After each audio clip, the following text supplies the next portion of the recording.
以前はとにかく追われていました。まるで奴隷のような生活をずっと続けていましたけれども、前は本当に朝起きるのが嫌で、朝起きた時に朝になっちゃったって暗い気持ちで起きていたんですけど、今は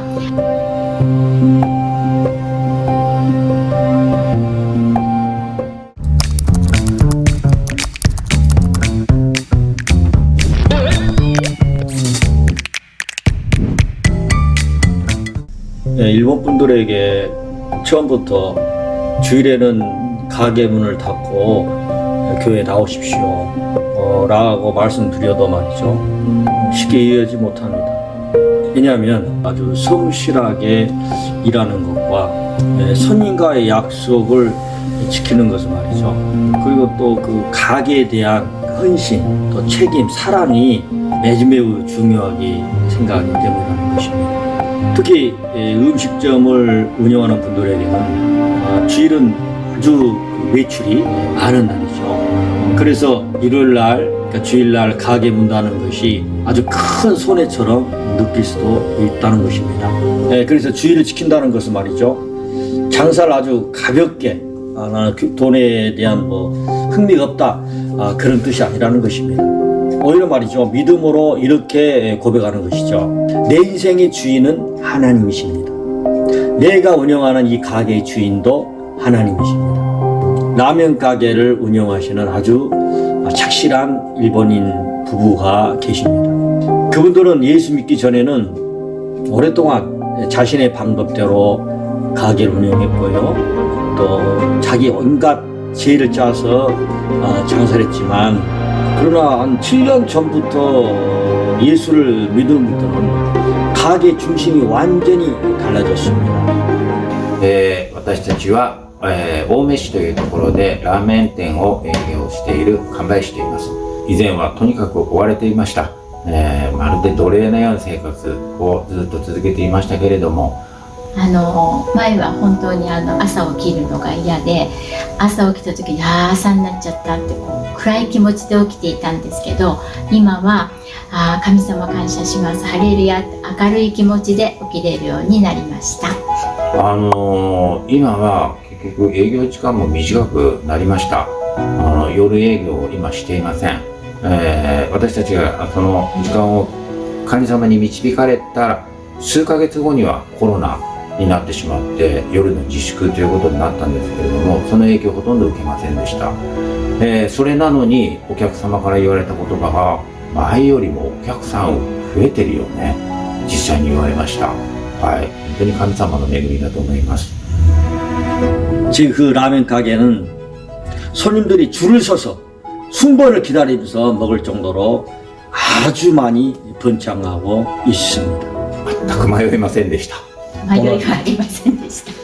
私たちは、人それぞれ考え方違うと思いますけれども、私たちは株式会社天国、ここの社員なんだなと思って、この地上で働いています。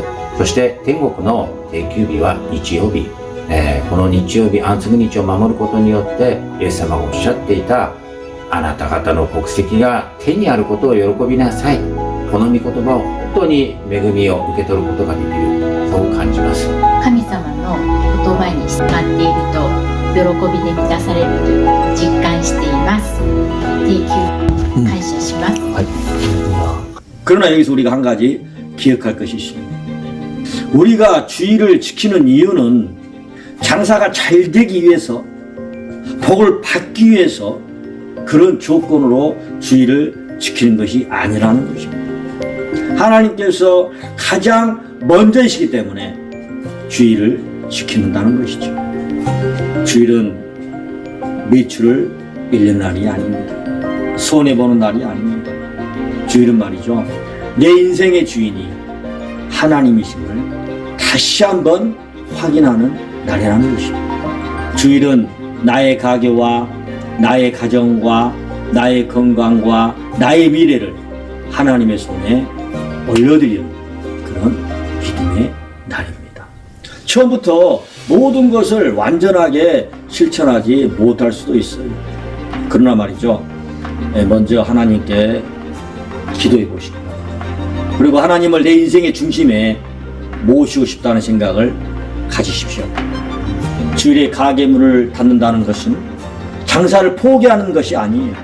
내 가게의 진정한 주인이 바로 하나님이라는 것을 인정하는 믿음의 고백이라는 것입니다. 성경 마태복음 6장 33절에 이렇게 말합니다. 그런즉 너희는 먼저 그의 나라와 그의 일을 구하라. 그리하면 이 모든 것을 너희에게 더하시리라. 하나님께서 우리에게 원하시는 것은 무엇입니까? 단순히 가게의 문을 닫는 행동만이 아닙니다. 우리의 마음을 열고 하나님을 가장 먼저 모시고 주의를 소중히 지키면서 자신의 모든 것을 맡기시는 사람이 되기를 예수님으로 축원합니다. 6월절 전에 예수께서 자기가 세상을 떠나 아버지께로 돌아가실 때가 이른 줄 아시고 세상에 있는 자기 사람들을 사랑하시되 끝까지 사랑하시니라. 마귀가 벌써 시몬의 아들 가룟 유다의 마음에 예수를 팔려는 생각을 넣었더라. 저녁 먹는 중 예수는 아버지께서 모든 것을 자기 손에 맡기신 것과 또 자기가 하나님께로부터 오셨다가 하나님께로 돌아가실 것을 아시고 저녁 잡수시던 자리에서 일어나 겉옷을 벗고 수건을 가져다가 허리에 두르시고 이에 대야에 물을 떠서 제자들의 발을 씻으시고 그 두르신 수건으로 닦기를 시작하여 시몬 베드로에게 이르시니 베드로가 이르되 주여 주께서 내 발을 씻으시나이까? 예수께서 대답하여 이르시되 내가 하는 것을 내가 지금은 알지 못하나 이후에는 알리라. 베드로가 이르되 내 발을 절대로 씻지 못하시리이다. 예수께서 대답하시되 내가 너를 씻어주지 아니하면 네가 나와 상관이 없느니라. 시몬 베드로가 이르되 주여 내 발뿐 아니라 손과 머리도 씻어주옵소서. 예수께서 이르시되 이미 목욕한 자는 발밖에 씻을 필요가 없느니라. 온몸이 깨끗하니라.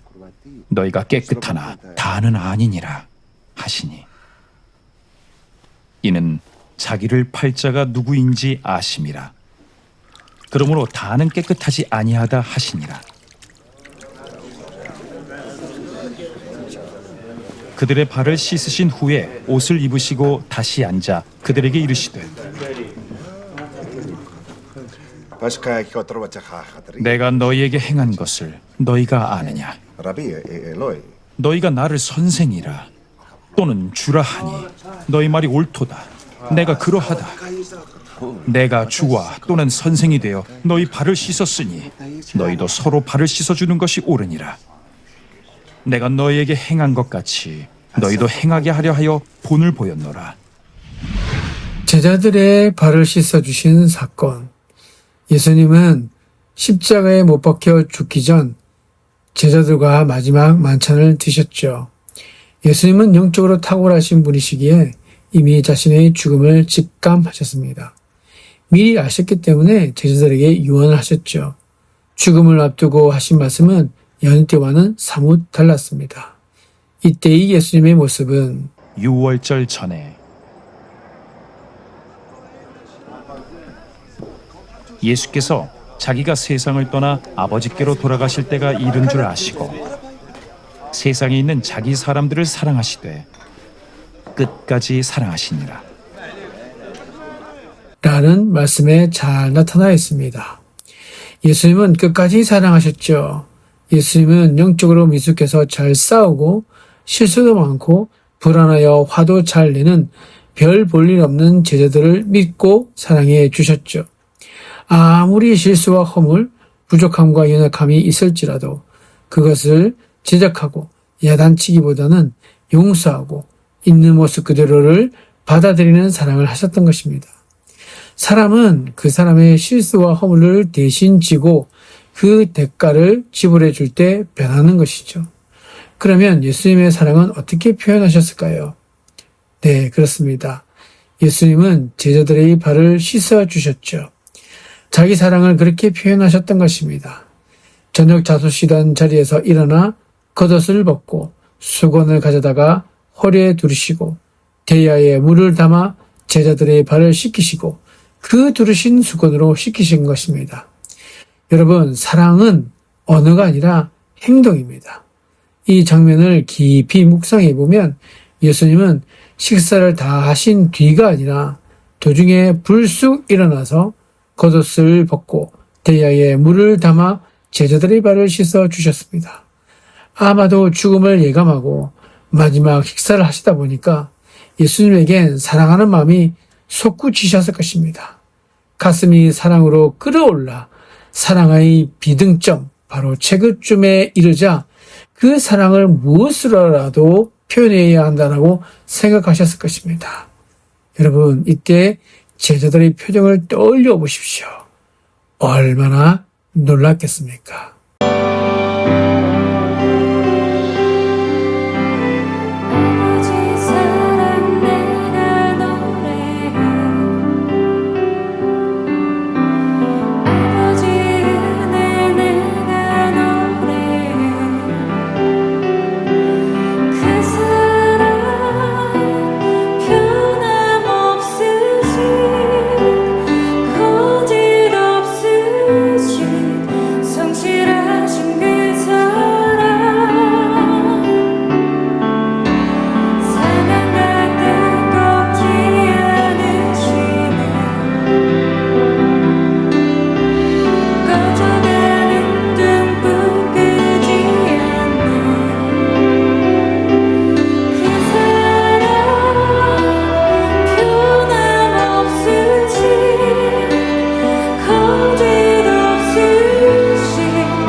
사랑 내가 노래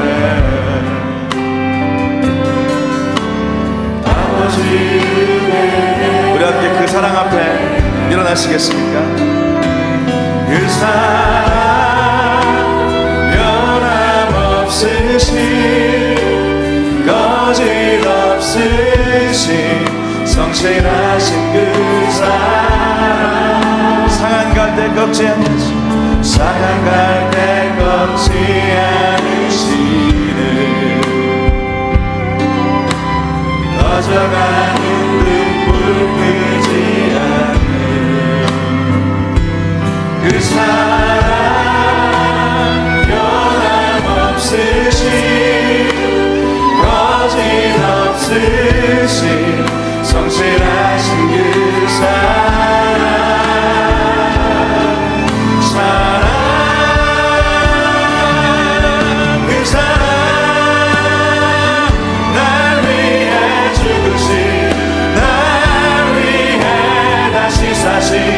예수 그리스도 다시 오신 그 사랑 죽음도 생명도 천사도 하늘의 어떤 권세도 끊을 수 없는 영원한 그 사랑 예수 아버지 사랑 내가 노래 아버지 사랑 내가 노래